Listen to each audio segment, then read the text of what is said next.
Part 2 of the fitness assessment starts with body composition. When it comes to body composition, there is a huge array of different tools and techniques to do that. And a good thing to note straight off the bat is, unless your client requests this, or in some way it is absolutely appropriate for them, this is not something we would be best served by throwing at them. The reason for that will become more evident in the next few slides.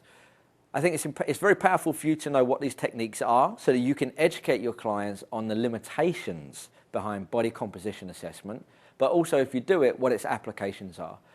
The last thing we want to do is arbitrarily just assess someone for the sake of assessing somebody, or tell them what their body fat is for the sake of telling them. So we need to make sure that us as professionals are proficient, our assessments are reliable and reproducible, because if we're not, at best we're going to be arbitrary. And what I mean by that is, and it will become more evident in the next few slides, is if we're not proficient, then our results become quite arbitrary because they're not standardized. But at worst, we could actually become quite harmful to our client, because if we report incorrect data, we're responsible to some degree how that's going to impact on them mentally, emotionally, physically, spiritually, and physically. So if I'm going to share information with my client, I need to make sure that it's the correct information and it's delivered and packaged in a way that's appropriate. Okay, some of the most commonly used assessments out there, got height and weight, we've got body mass index, we've got girths, we've got body fat, and within body fat we've got skin folds, bioelectrical impedance, we've got DEXA, bod pods, densitometries, MRIs, there's a list. And what you're going to find is, as with the first part of this fitness assessment, is you're going to use the resources that you're proficient in, and you're going to use the resources that are accessible to you. All of them are out there. Let's look at each one in a little bit more detail. So, when we look at somebody's height, ideally you're measuring it with their shoes off, but remember, just like with blood pressure, there are huge variations. In fact, generally speaking, we are taller in the morning than we are in the evening, and there's a whole host of biological reasons for this.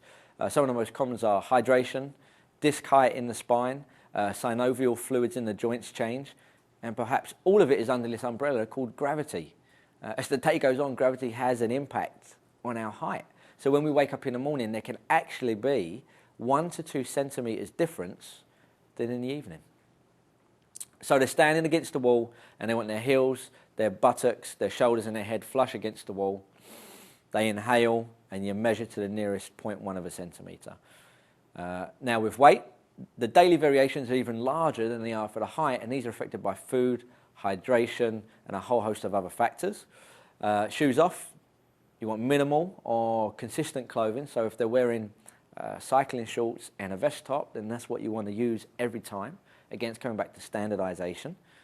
Exhale, measure to the nearest 0.2 of a kilogram.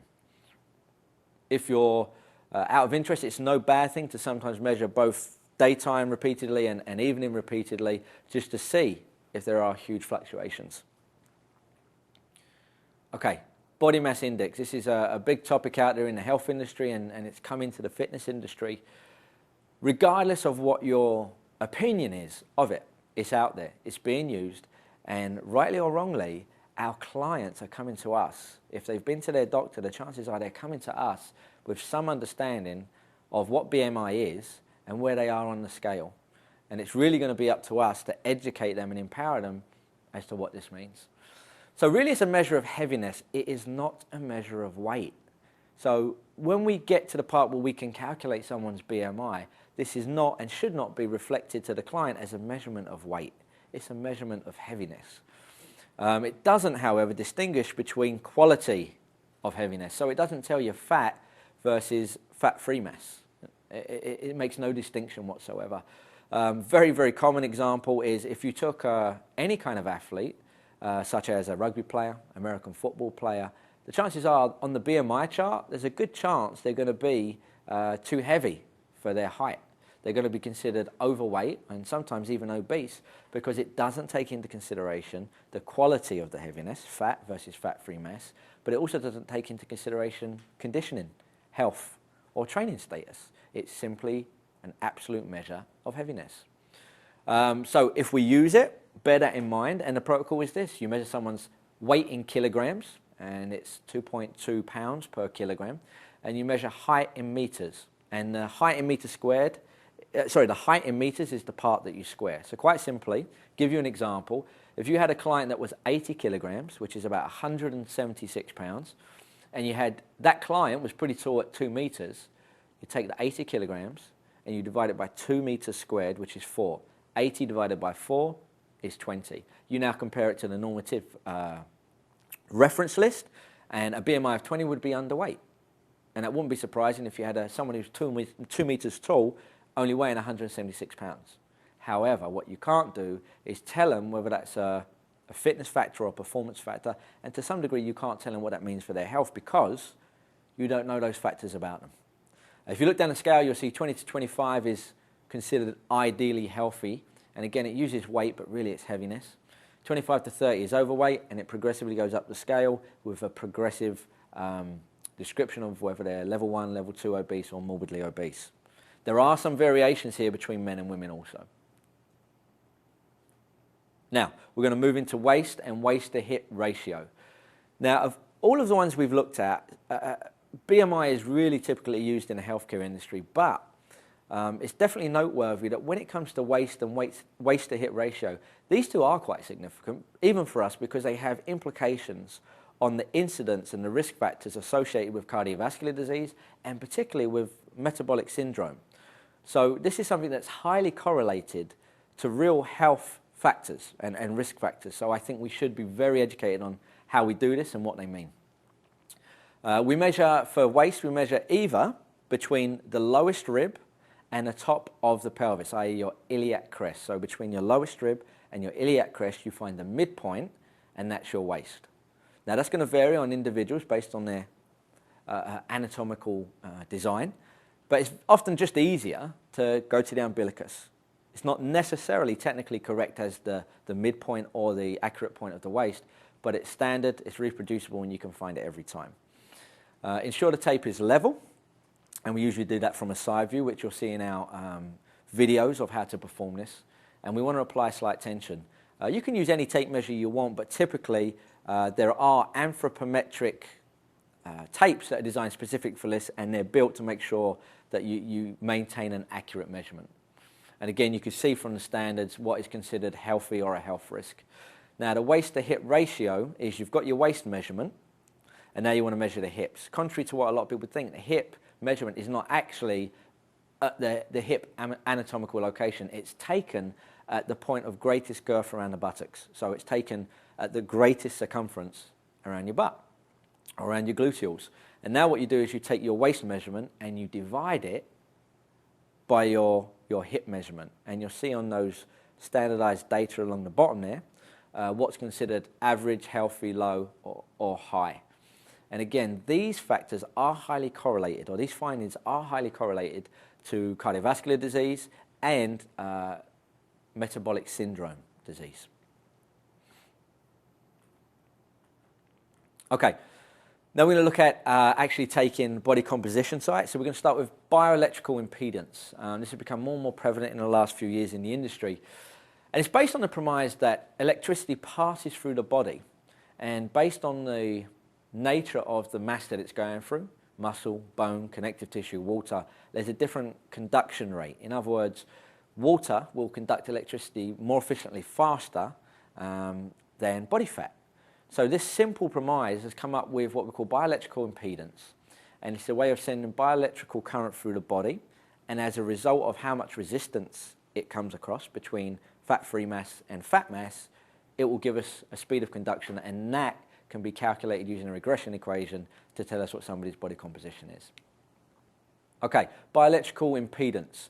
Bioelectrical impedance passes electrical current through the body's tissues to measure conductivity. And very simply, the way it works is lean body mass conducts the electrical conduction quicker and more efficiently than fat mass. So essentially, the leaner somebody is, the quicker speed that this electrical current conducts through the body. As a result, it helps us to extrapolate what somebody's body composition is. The good thing about bioelectrical impedance is that they have different equations and different calculations that are population specific, and this is very useful. In a lot of the health and fitness assessments, the normative data doesn't consider age, sex, ethnicity, and so on. we're now finding with bioelectrical impedance that they do have different equations for different populations, which is very useful. Now, there are three main variations of a bioelectrical impedance tool. One is handheld, and if you're using a handheld, again, you'll see it in our video component. This electrical current primarily passes just through the upper body. If you're doing something like a Tanita scale where you're standing, the bioelectrical conduction goes through the lower body. And as you can imagine, we're all engineered slightly differently, and we have different distribution. There's different fat distribution between men, women, young, old, and so on. And therefore, using an upper body versus a lower body could actually skew those readings. What's important is that whichever one you use, you continue to use. And then finally, you have the hand and feet electrodes. It's a little bit more technical to apply. However, now you have a total body conduction, and you have a more accurate and total body assessment of somebody's body composition. Okay, there are some prerequisites to when you use bioelectrical analysis or bioelectrical impedance. Prerequisites, because we're looking at the conduction velocity through the body, anything that goes in the body that can affect that could skew the stats. So to standardize it, make sure there's no food for 4 hours. Make sure that they haven't exercised in the last 24 hours. Make sure there's no alcohol or anything diuretic for 7 days. And standardize the timing of this in your female clients with their menstrual cycle. Why? Because everything we just listed completely affects hydration in the body. And if you change the hydration in the body, you change the difference between fat-free mass and fat mass, and you'll skew the readings of the bioelectrical impedance.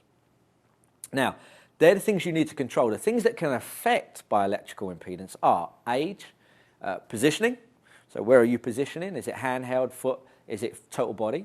Muscularity, proportion, hydration. Even the contents of your guts can make a huge impact on the readings. Medication, core temperature of the body, room temperature, and the equipment you use. I mean, that's a pretty long list. And as we find with all assessment techniques, there's a list of limiting factors. So what I would say here is, if you look at bioelectrical impedance, it is starting to get more and more accurate over time. But the equipment, as it gets better, becomes more expensive. So we find we often have to resort to the cheaper models if it's suitable for our budgets. And therefore, we have to accept that there's going to be more variability in those readings. On the plus side, it's ease of use. If you're doing a handheld, you stand on an electrical scale, and even to some degree the hand and foot electrodes, once you know how to use them, it's very reproducible. So it's easy for use and standardization. However, there are great considerations for the variation from age to gut contents, all the way down that list we covered. Okay, moving into skin folds. Skin folds are really a measurement of the subcutaneous fat distributed at different locations around the body. We use skin fold calipers, of which there are different brands. Some are plastic, some are metal. They vary in their accuracy and their cost. And it is usually to calculate the sum of either a 3-site skin fold or a 7-site skin fold. And the point is, whichever one you use, you continue to use, and you become proficient in assessing those locations. These values are, like I said, they're summated and they're applied to a regression equation that is indeed population specific across age, sex, ethnicity. So again, very useful data. There are limitations to this, as you can expect. One of them is incorrect site location or identification. It takes a long time to become very skilled in using calipers. And if we're not skilled from one assessment to the next, if we miss the location, even by just a couple of millimeters, the stats are going to be skewed. Not only do we not actually know what we're dealing with our client, but more importantly, we're reporting inaccurate information, and we go back to being a hinder rather than a help. Intra-tester error. So within the tester. Within the tester themselves, there is great error. Did you standardize the time? Did you standardize your locations? Did you use the same calipers, etc., etc., etc.? And then there's variations within the equipment. So the equipment itself, if you use a caliper, I mean, that equipment, what's the quality? Did it calibrate? A simple example, if I'm using metal calipers and I drop them or I let them close too hard, it will actually change the calibration of that system. And if I don't calibrate it before the next one, I could skew my statistics. Equation errors, not using the equations correctly. Ultimately, it's a measure of subcutaneous fat. It's not really total body fat, it's subcutaneous. It doesn't tell me about the fat within the muscle or deep underneath that subcutaneous layer. And one of the things that also becomes significant is people have very different variations in skin compressibility. So some individuals you find when you do calipers, it's very easy to get the right palpation and pull that skin and fat away from the muscle. In other people, it's very difficult, partly because the skin compressibility is so different amongst different populations. So as you can see with the calipers, it's actually a highly technical and highly skilled application. But really, it's all about the client. So if a client comes to you and they want their body fat tested, the first question is, which one is going to make my client feel good? Which one is actually most appropriate for my client? To give you an example, with a lot of overweight, seriously obese or clinically obese clients, calipers, unless you're highly trained, are inappropriate for you and they're inappropriate for your client. It's very hard to do an accurate caliper test with someone who's morbidly obese. So you'll see here a quick normative data, and what you find is between men and women, body fat percentages. Essential fat refers to what does the body need just to survive, which really isn't that applicable because we don't just survive, we move, we have daily stresses. And you can see between the athletic population, the fitness population, what's acceptable and what got right through to what's obese. But what I would do here is I would not necessarily question, but at least be aware of the fact that this data, it is from one source, and this comes from the American Council on Exercise. It is based on real research. However, it doesn't consider many factors, such as what's the quality of that fat? What's the lifestyle of that person? What are the variations in their stress in the season? Simply changes in season alone can change your body composition. Stress levels can change your body composition. So what we've got to be careful is not putting our clients in a bucket that could be seen as judgmental or defining who and what they are, but really just using it as a continuum of progress, and more importantly, as a continuum to drive participation, adherence, and ownership in exercise. So whilst these tables are there, they can be useful. Make sure that it's all about your client. Okay, moving into flexibility.